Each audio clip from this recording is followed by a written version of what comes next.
Abdelmajid Tebboune, le président de la République, a reçu 2 délégations des représentants faisant partie des 2 plus grandes compagnies américaines de gaz et de pétrole dans le monde. Chevron et ExxonMobil sont effectivement les 2 géants mondiaux. Ce ne sont pas les Chevron et ExxonMobil qui ont demandé à rencontrer le président algérien. C'est le président algérien Abdelmajid Tebboune qui a demandé à les recevoir et à les rencontrer pour parler avec eux et pour s'entretenir avec ces 2 compagnies, avec leurs responsables. Les Américains n'ont pas envoyé leur PDG. Ce ne sont pas les PDG d'ExxonMobil ou les PDG de Chevron qui sont venus. Ce qui est d'ailleurs bizarre, c'est que le chef de l'État a accueilli des numéros 3 ou des numéros 4 de ces 2 compagnies. Et de négocier lui-même avec eux pour leur démontrer que l'Algérie, elle est prête à les accueillir et qu'elle est pressée d'accueillir ExxonMobil et Chevron et qu'elle veut lancer l'exploitation et la production dans les plus brefs délais du gaz de schiste.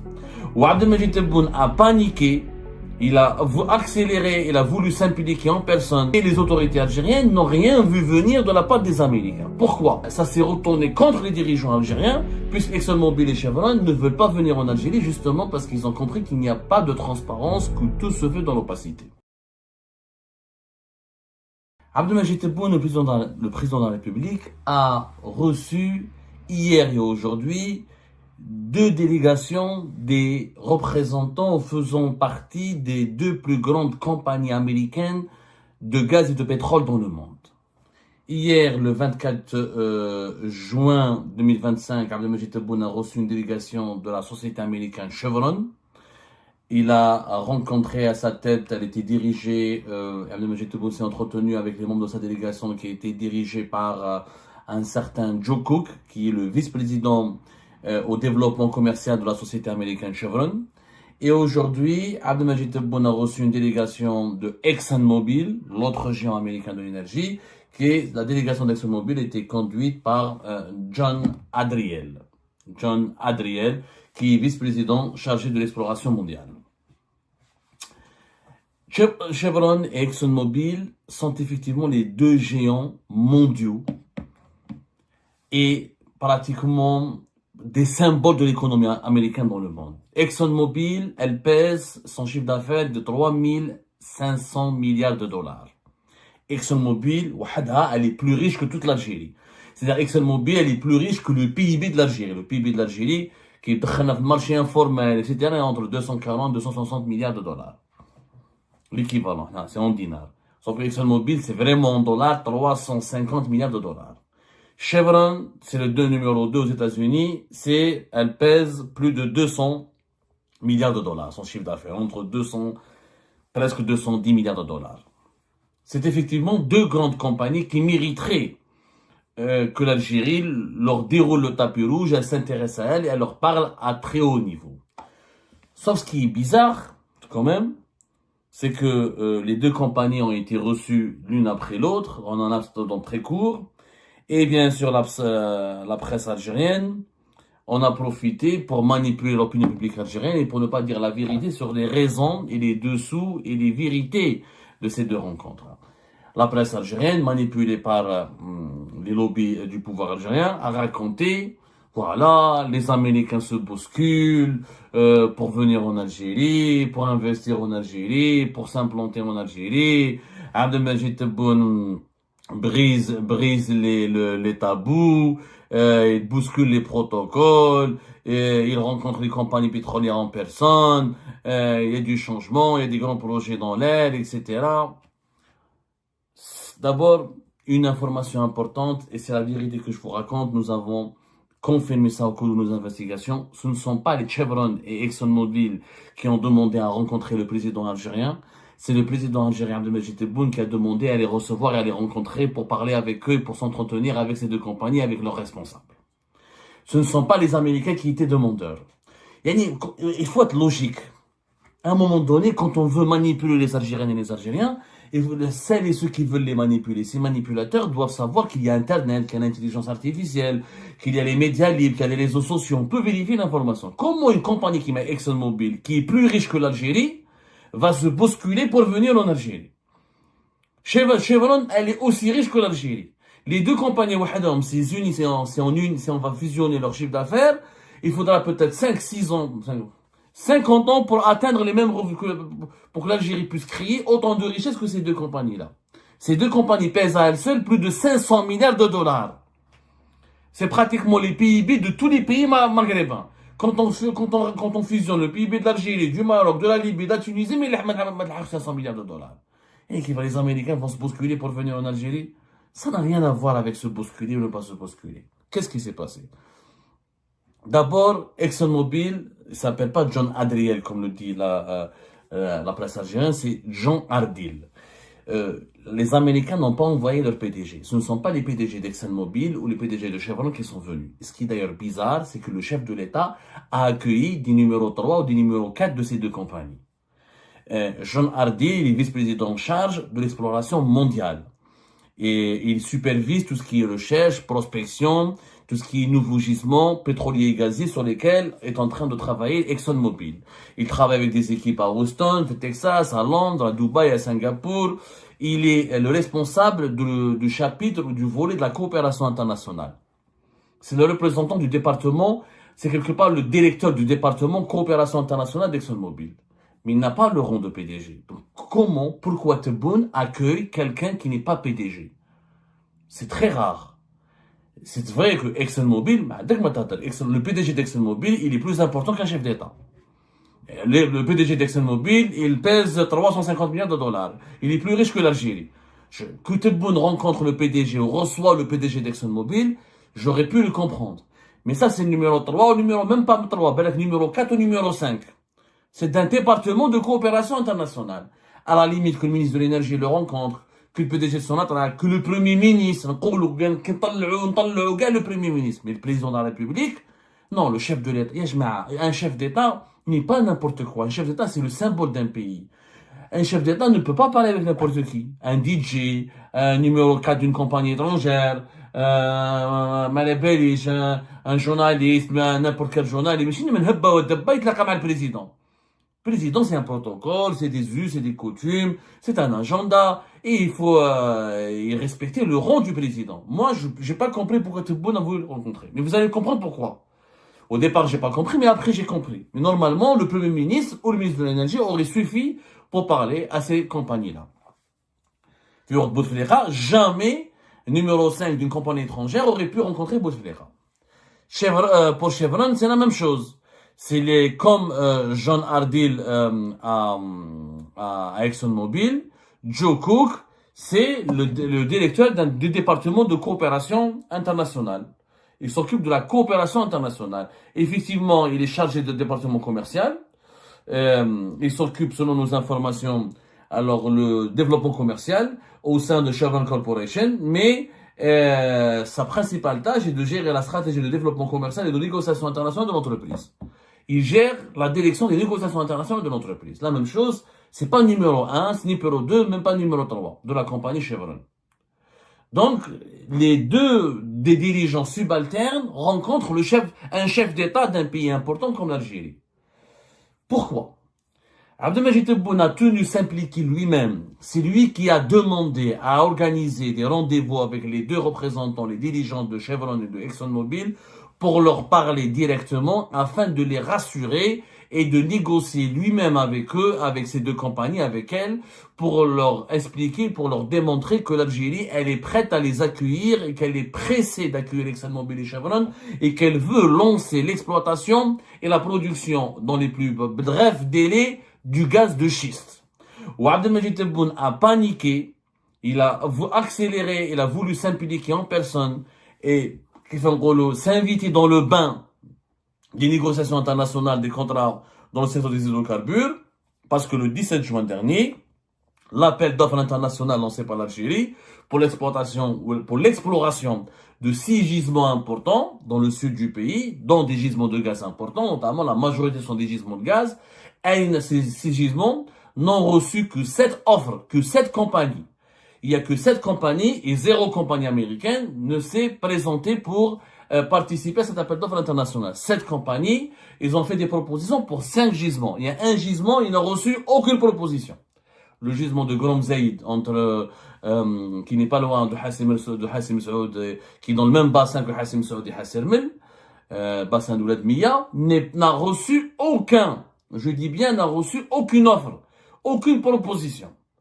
Donc, Abdelmajid Tebboune a été choqué. C'était des résultats catastrophiques. 7 compagnies pour 6 gisements, alors que normalement, au bas coût, il devrait y avoir quand on est 2 ou 3 compagnies qui se disputent chaque gisement, normalement, on aurait dû avoir au moins 21 ou 25 compagnies qui auraient pu faire des offres commerciales et techniques pour investir en Algérie. Comme il n'y a pas eu d'investissement, comme il n'y a pas eu d'investisseurs plutôt, et d'intérêt de la part des investisseurs, il a eu peur, il a paniqué, il a dit il faut que je m'implique. C'est-à-dire, il a voulu s'impliquer en personne pour rassurer les sociétés internationales, les grandes compagnies internationales, et pour leur dire ne vous inquiétez pas, on est là, vous avez ma parole, l'Algérie est un pays stable, est un pays sûr, l'Algérie veut aller vers le gaz de schiste, il veut aller vers le développement du gaz de schiste. C'est ce qu'il a voulu. Tebboune, il s'est dit, qu'en permettant aux entreprises, aux dirigeants de ExxonMobil et de Chevron de me rencontrer, je vais enfin pouvoir débloquer les négociations pour qu'ils puissent enfin venir s'implanter définitivement dans notre pays. Il faut savoir que depuis 2024, notamment depuis mai 2024, par exemple, la personne qui a été John Ardil, qui a été reçu par Abdelmajid Tebboune, il a lui-même négocié avec l'Algérie pour un protocole d'accord en mai 2024 pour commencer l'exploration du gaz de schiste. Mais depuis, ça a été bloqué. Et ça fait plus d'une année que ça dure et les autorités algériennes n'ont rien vu venir de la part des Américains. Pourquoi? C'est ce qu'on veut pas dire, c'est-à-dire la vérité qu'on veut pas dire aux Algériennes et aux Algériens. Et vous allez voir qu'en cachant la vérité aux Algériennes et aux Algériens, là, ça s'est retourné contre les dirigeants algériens, puisque ExxonMobil et Chevron ne veulent pas venir en Algérie justement parce qu'ils ont compris qu'il n'y a pas de transparence, que tout se fait dans l'opacité. D'abord, un petit point sur le gaz de schiste. Pourquoi l'Algérie s'intéresse aux Américains?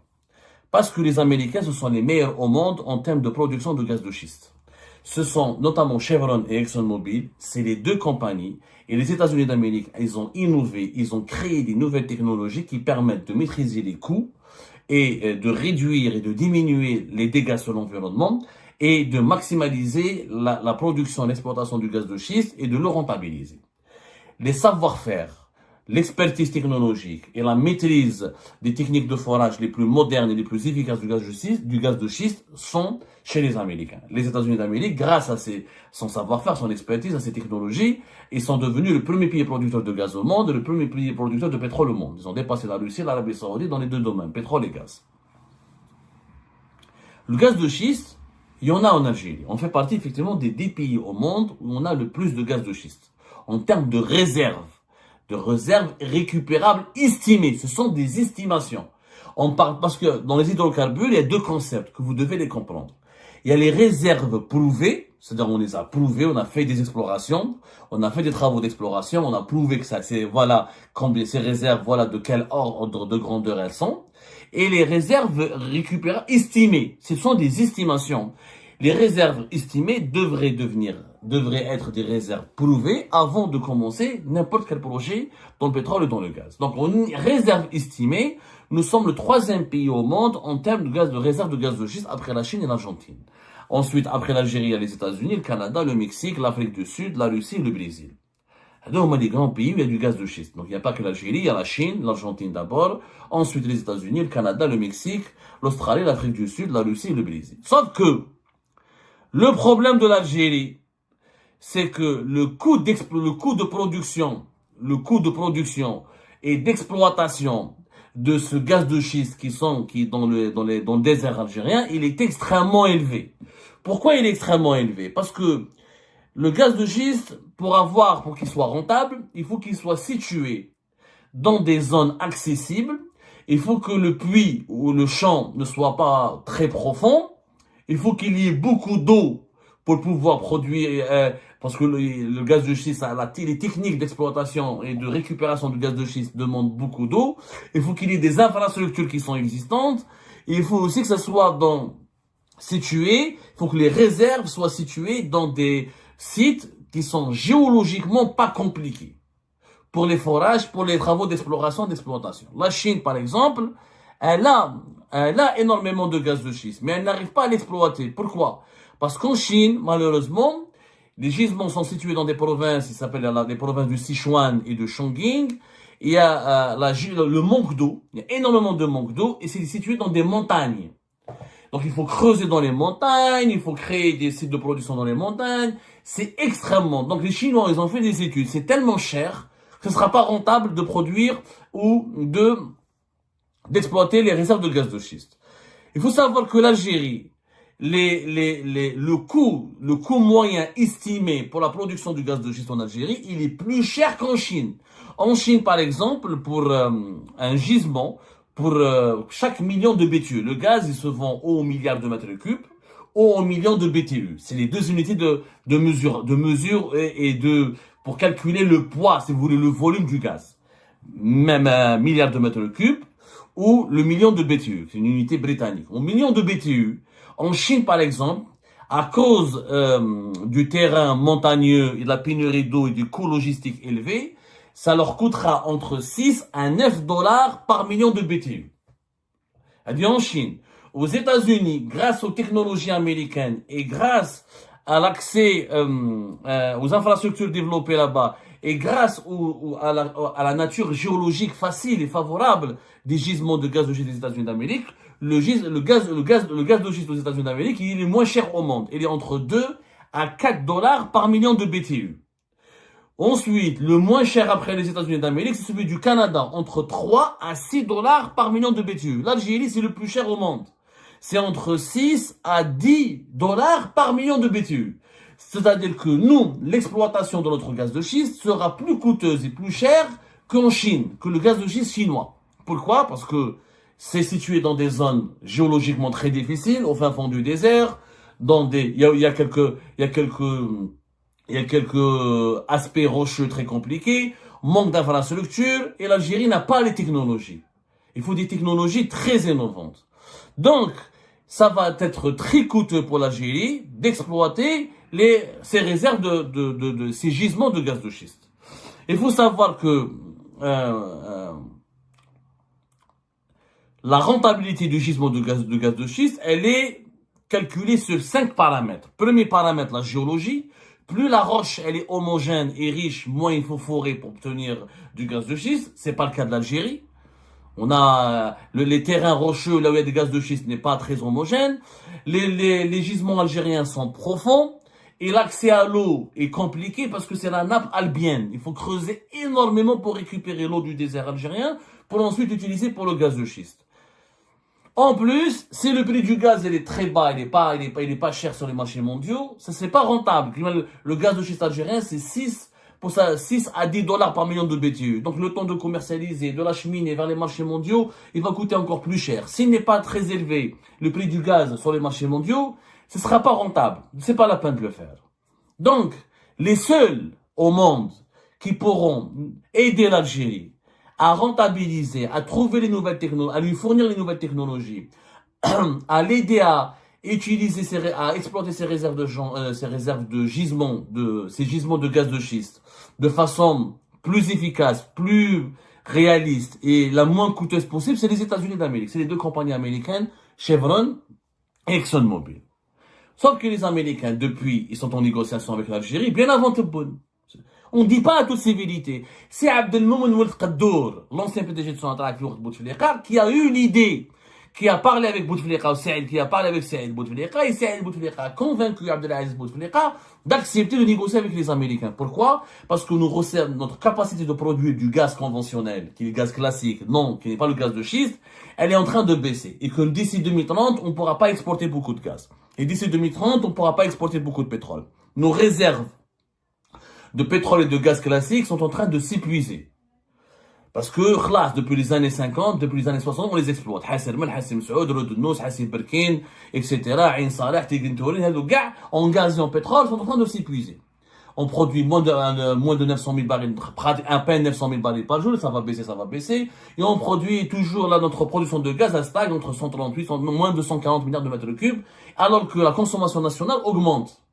60% de notre gaz est exploité localement, 60% de notre pétrole est exploité localement. Et d'ici 2030, plus de 80% pratiquement de notre gaz et de notre pétrole sera consommé localement. On n'aura pas de quoi beaucoup exporter.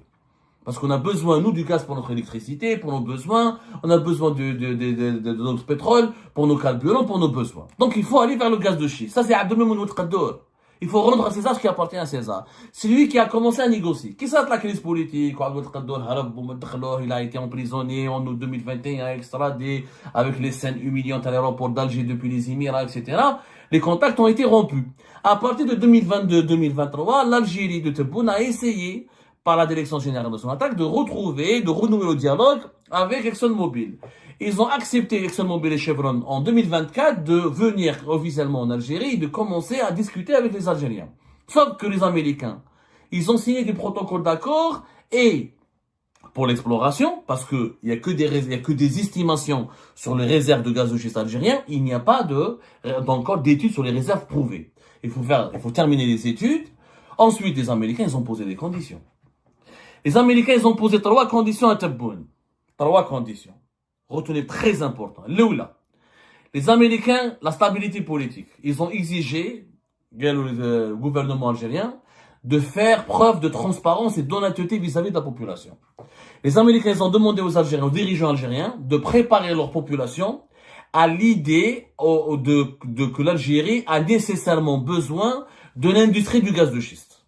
Les Américains, ils ont dit, on ne va pas venir comme à l'époque de Bouteflika, entre 2010 et 2011, il y a eu donc les manifestations fin Saleh contre Ali Burton, etc. Rappelez-vous, c'était en 2011-2012. Non, 2015-2014. Voilà, 2015-2014. C'était 2015, surtout 2015. C'est printemps 2015. Printemps 2015. Les Américains ne veulent pas venir dans un pays où ils ne se sentent pas les bienvenus, où il y a des risques de troubles politiques, de révoltes populaires. Les Américains ont dit clairement, nous, on ne veut pas de l'instabilité. On ne mettra jamais notre argent dans un pays qui est instable. Donc, si vous pouvez nous garantir la stabilité, on viendra. Pour garantir la stabilité, les Américains, ils ont demandé aux dirigeants algériens de préparer leur opinion publique, d'expliquer à leur opinion publique les bienfaits du gaz de schiste. Sensibiliser votre population. Gagner l'adhésion de votre population. Je vous, les Américains, normalement, les dirigeants algériens devraient le faire tout seuls, sans qu'il y ait un dirigeant étranger qui leur intime l'ordre de le faire. Les Américains leur ont dit, c'est simple, on ne viendra pas tant qu'on sent que la population algérienne pourrait se révolter, ou pourrait ne pas accepter, ou pourrait nous considérer comme des pilleurs ou des occupants étrangers. Donc, stabilité politique et sensibilisation de la population. Deuxième condition, les Américains ils ont dit, nous on veut l'exclusivité. Mais ne me donne pas un gisement, mais si tu me dis un gisement, après tu ramènes Total, tu ramènes les Italiens de Eni ou les Chinois, non. Les Américains, si on vient avec l'exclusivité. On mettra pas notre argent, alors que, tout en nous mettant, alors que tu nous mets des bâtons dans les roues, nous ramenons de la concurrence des Chinois et des Européens qui ne maîtrisent pas le gaz qui ne maîtrisent pas le gaz de schiste comme les Américains. Ils ont voulu l'exclusivité. Troisièmement, les Américains ont exigé la non-ingérence de Sonatrach. Ils ont dit que nous, on ne veut pas créer des groupements avec Sonatrach 51-49 ou je sais pas quoi pour que Sonatrach se mette dans notre gestion. On veut à nous de gérer. Sonatrach peut participer, elle peut apprendre avec nous, mais c'est pas elle de gérer avec nous. Elle n'a pas l'argent et elle n'a pas la technologie. Pourquoi elle va gérer avec nous? Les Américains étaient très clairs. Ils veulent pas que Sonatrach gère avec eux. Parce que pour eux, Sonatrach, c'est une boîte d'amateurs. Elle ne connaît rien au gaz de ce qui est vrai. On connaît rien. Nous, on est fort. On a du savoir-faire dans le pétrole et le gaz conventionnel. Tout ce qui est gaz et pétrole de schiste, on ne connaît pas. Donc, Sonatrach n'a pas l'argent. Il n'a pas les technologies. Donc, pourquoi voulez-vous qu'elle va traiter sur le même pied d'égalité avec les Américains, avec Chevron et ExxonMobil? Pas de groupement. On peut créer des contre-prix, des associations, mais à condition que Sonatrach ne se mêle pas du tout dans la gestion de nos projets en Algérie. C'était les 3 conditions. Pourquoi des conditions aussi dures? Parce que il faudra des investissements importants. Il faut savoir qu'un gisement pour explorer, pour commencer à exploiter un gisement de gaz de schiste, il faut compter en Algérie minimum 2 milliards de dollars. Le plan d'investissement que les 2 compagnies devraient développer pour investir sur un ensemble de gisements de gaz de schiste, c'est entre 20 à 25 milliards de dollars par an. 20 à 25 milliards de dollars par an. C'est énormément d'argent. C'est-à-dire que sur 5 ans, les Américains devraient peut-être dépenser plus d'une centaine de milliards de dollars pour pouvoir explorer et exploiter la majeure partie des réserves de gaz de schiste en Algérie. Il faudra faire des forages, il faudra utiliser des nouvelles technologies, gérer l'eau, créer de nouveaux pipelines, de nouveaux centres de production. Surtout que les gisements les plus intéressants en Algérie sont situés dans des zones qui sont inexplorées encore, où il n'y a pas des sites de production de gaz et de pétrole naturel ou conventionnel. C'est ça la réalité. À dire la vérité que le régime algérien actuel cache à son peuple.